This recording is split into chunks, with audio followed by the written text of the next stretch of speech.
ఒకరోజు ఒక భిక్షగాడు ఒక అందమైన రెస్టారెంట్ లోకి అడుగు పెట్టేశాడు. మేనేజర్ చూశాడు, కొంచెం కోపంగా, నువ్వెందుకు వస్తున్నావురా లోపలికి అన్నట్టుగా. ఈ లోపల అక్కడ సర్వ్ చేసేటటువంటి ఒక అమ్మాయి వచ్చి అతన్ని ఒక తాతయ్యగా భావించి, తాతయ్య రా రా రా కూర్చో అని చెప్పి చక్కగా తీసుకెళ్లి కూర్చోబెట్టి, ఏం కావాలో చెప్పంటే, కాస్త భోజనం పెడతావా తల్లి అంటే, అలాగే అని చెప్పి గబగబా వెళ్ళి భోజనం తీసుకొచ్చి ఆయన ముందు పెట్టింది. అవురుమంటూ తినేస్తా ఉన్నాడు.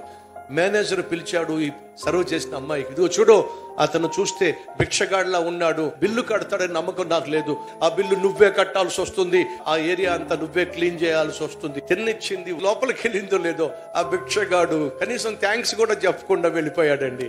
బిల్లు ఏది? నేనే కడతానండి, చెప్పాగా ముందే నీకు అని గబగబా వెళ్ళి ఆ ప్లేట్ తీసేసరికి అక్కడ ఒక స్లిప్ ఉందేటో తెలుసా?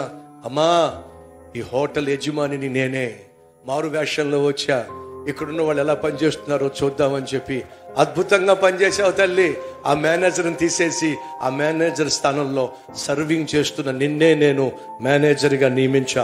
కంగ్రాచులేషన్స్.